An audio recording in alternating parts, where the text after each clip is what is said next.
আজ আপনাদের সঙ্গে শেয়ার করব বাঁধাকপির খুবই ইউনিক একটা পাকোড়ার রেসিপি। আর এটা বানানো খুবই সহজ, খেতে দুর্দান্ত স্বাদের।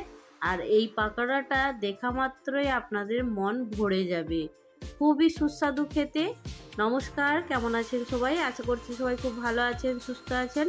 মৌসুমী রকমারি রান্নাতে আপনাদেরকে আবারও একবার অনেক অনেক স্বাগত। প্রতিদিনের মতো আজও দেখুন একটা সুন্দর রেসিপি আপনাদের সঙ্গে শেয়ার করছি।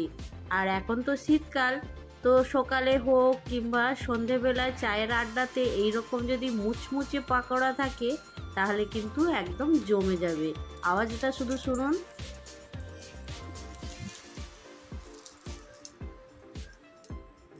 পকোড়াগুলো দেখতেও যেমন সুন্দর, আর একদম মুচমুচে গরম গরম পকোড়া একটাতে মনই ভরবে না, যেমন মনে হয় একসঙ্গে 10টা খেয়ে ফেলি।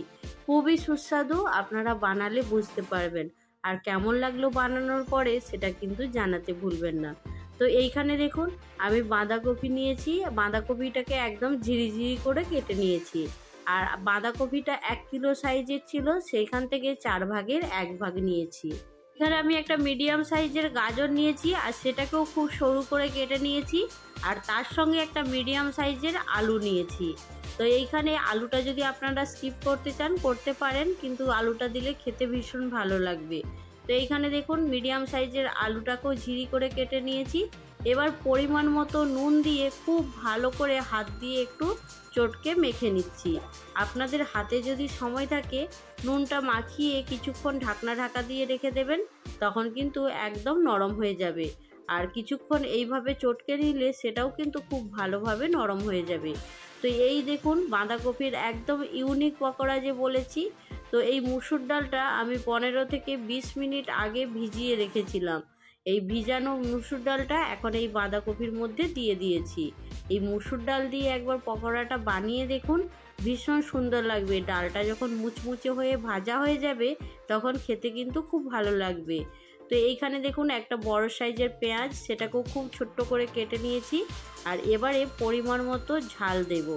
আপনারা কম বেশি ঝালটা অবশ্যই করে নেবেন আপনাদের পছন্দ মতন। তো আমি এইখানে 5টা লঙ্কা, কাঁচা লঙ্কা ছোট ছোট করে কাঁচিতে করে কেটে নিচ্ছি। কাঁচিতে করে যদি এইভাবে কাঁচা লঙ্কা কুচানো হয় তাহলে হাতটা জ্বালা করার ভয় থাকে না, সেই জন্য আমি কাঁচিতে করেই কেটে নিই। আপনারা যদি এইভাবে কেটে থাকেন তাহলে খুবই ভালো, আর যদি না কেটে থাকেন তাহলে অবশ্যই একবার এইভাবে ট্রাই করতে পারেন। আর এইখানে দেখুন আমি কাঁচা লঙ্কাটাকে সুন্দর করে কেটে নেওয়ার পরে কিছুটা পরিমাণে ধনে পাতা দিয়ে দেব। আর এইখানে ধনে পাতাটাকেও সুন্দর করে এখন কেটে নিচ্ছি। অবশ্যই এখন বাজারে কিন্তু ধনেপাতা খুব ভালো পাওয়া যায়, আর ধনেপাতা দিলে যে কোনো জিনিসের স্বাদকে বাড়িয়ে দেয়। তো আমি এখন ধনেপাতাটাকে খুব ছোট ছোট করে এখন কেটে নিচ্ছি।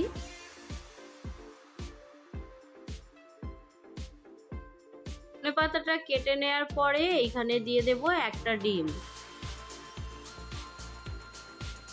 এবার দেখুন বন্ধুরা, এইখানে আমি 1 চামচ, বড় চামচের 1 চামচ পরিমাণে চালের গুঁড়ো নিয়ে নিচ্ছি। চালের গুঁড়োটা যদি এই পকোড়ার মধ্যে দেয়া হয়, পকোড়াটা কিন্তু অনেকক্ষণ সময় ধরে একদম মুচমুচে থাকবে। সেই জন্য আমি এইখানে চালের গুঁড়িটা নিয়েছি। আপনারা চাইলে এর মধ্যে ময়দাও দিতে পারেন।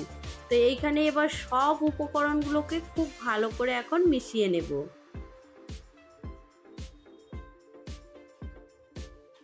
বাঁধাকপির একদম একটা ইউনিক পকোড়ার রেসিপি, অবশ্যই একবার এই শীতের সিজনে সন্ধেবেলা বাড়িতে বানিয়ে দেখুন, ভীষণ ভালো লাগবে। ছোট থেকে বড় সবাইয়েরই পছন্দ হবে, আর এটা খেতেও কিন্তু ভীষণ সুন্দর হয়। আপনাদের সঙ্গে কথা বলতে বলতে আমি এখন সুন্দর করে দেখুন খুব ভালো করে মেখে নিয়েছি। দেখতে পেয়েছেন মাখানোর পরে কতটা সুন্দর হয়ে গেছে। তো এবার এটাকে মুঠো করে শেপ দিয়ে দেব। আপনারা আপনাদের পছন্দ মতন সাইজ দিয়ে শেপটা দেবেন। আমি এইখানে একটু বড় একটু লম্বা করে শেপটা দিয়ে দিচ্ছি। এখানে দেখুন বন্ধুরা, আমার কিন্তু একটা পাকোড়া শেপ দেওয়া হয়ে গেছে সুন্দর করে। তো এবার এটাকে প্লেটের মধ্যে রেখে দেব। রেখে দিয়ে একদম সেম ভাবে বাকি পকোড়াগুলোকেও সুন্দর করে এখন শেপ দিয়ে দেব। আরও একটা পাকোড়া সুন্দর করে শেপ দিয়ে দিচ্ছি এইখানে। তো বাড়িতে যদি কোনো অতিথি চলে আসে, ঝটপট করে কিন্তু এই পাকোড়ার রেসিপিটা বানিয়ে দিতে পারবেন। সে খেয়ে কিন্তু আপনার প্রশংসা করতে থামবেই না, এতটাই সুস্বাদু হয়। এখানে দেখুন কয়েকটা পাকোড়া আমি সুন্দর করে বানিয়ে নিয়েছি। এবার আমি আগে থেকে গ্যাস অন করে কড়ার মধ্যে তেল গরম করার জন্য রেখে দিয়েছি। আর তেলটা খুব ভালো করে গরম করে নেওয়ার পরে গ্যাসের ফ্লেমটাকে একদম লো ফ্লেমে করে দিয়েছি। লো ফ্লেমে করে দেওয়ার পরেই পকোড়াগুলো দেবেন, আর পকোড়াগুলোকে একটু সময় নিয়ে ভেজে নেবেন। একদম যদি খুব হাই হিটে পকোড়াগুলো ভাজা হয় তাহলে ওপরটা কিন্তু খুব তাড়াতাড়ি লাল হয়ে যাবে, ভেতর থেকে ভাজা হবে না। সেই জন্য অবশ্যই কিন্তু পকোড়াগুলো ভাজার সময় গ্যাসের ফ্লেমটা লো রাখতে হবে, লো রেখেই পকোড়াগুলো ভেজে নিতে হবে। আর আপনারা তো অবশ্যই সবাই জানে পকোড়া ভাজার সময় গ্যাসের ফ্লেমটা একদম স্লো রাখতে হয়, তবুও আমি একবার আপনাদেরকে বলে দিলাম। তো এইখানে দেখুন আমি কয়েকটা পকোড়া সুন্দর করে দিয়ে দিয়েছি তেলের মধ্যে।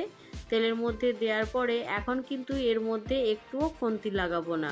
যখন এই পকোড়ার কালারটা একটু চেঞ্জ হয়ে যাবে তখন এর মধ্যে আস্তে আস্তে খুন্তি কিংবা ছান্তা দিয়ে ঘুরিয়ে ফিরিয়ে লাল একদম মুচমুচে করে ভেজে নেব। তো দেখুন কিছুক্ষণ হয়ে যাওয়ার পরে এখন আমি পকোড়াগুলোকে একটু উল্টে দেব।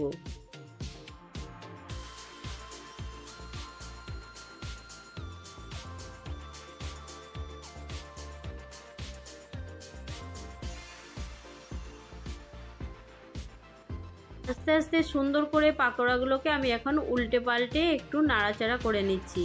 তো এইখানে দেখুন কিছুটা পরিমাণে কিন্তু লাল হয়ে গেছে। তো এইভাবেই গ্যাসের ফ্লেমটাকে লো টু মিডিয়ামে রেখে সুন্দর করে পাকোড়াগুলোকে এখন ভেজে নিচ্ছি। আবারও বলছি, পাকোড়াগুলো যখন ভাজবেন অবশ্যই গ্যাসের ফ্লেমটা একটু লো করে সুন্দর করে লাল মুচমুচে করে ভেজে নেবেন, খেতে ভীষণ সুন্দর লাগবে। তো আমি এখন এইখানে খুব সুন্দর করে এখন লাল করে ভেজে নিচ্ছি। পকোড়াগুলো সুন্দর করে একদম লাল মুচমুচে করে ভেজে নিয়েছি। আর কি অপূর্ব দেখতে লাগছে না? দারুণ লাগছে দেখতে। আর আপনাদের কেমন লাগলো জানাতে কিন্তু একদম ভুলবেন না। তো এইখানে আমার পকোড়াগুলো সুন্দর ভাজা হয়ে গেছে, প্লেটের মধ্যে এখন তুলে নিচ্ছি। এই পকোড়াগুলো সুন্দর ভাজা হয়ে গেছে আর সবগুলো প্লেটের মধ্যে এখন তুলে নিচ্ছি। বাকি যে পকোড়াগুলো আছে সেগুলোকে কিন্তু একদম সেমভাবে ভেজে নেব। তো এইখানে আমি প্লেটের মধ্যে একটু সাজিয়ে নিচ্ছি। পকোড়াগুলো দেখতেও কিন্তু ভীষণ সুন্দর লাগছে। আর সস বাড়িতে থাক না থাক তা নিয়ে কোনো সমস্যা নেই, পকোড়াগুলো খেতে এতটাই সুস্বাদু হয় এমনিই খাওয়া হয়ে যাবে। তো আজকের রেসিপি আপনাদের কেমন লাগলো জানাতে কিন্তু একদম ভুলবেন না।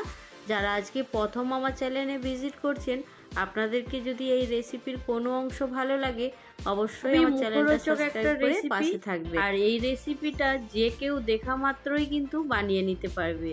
খুবই সুস্বাদু, যেমন মুচমুচে, দেখতেও যেমন সুন্দর, খেতেও কিন্তু ভীষণ সুস্বাদু হয়। আপনারা বানালেই বুঝতে পারবেন।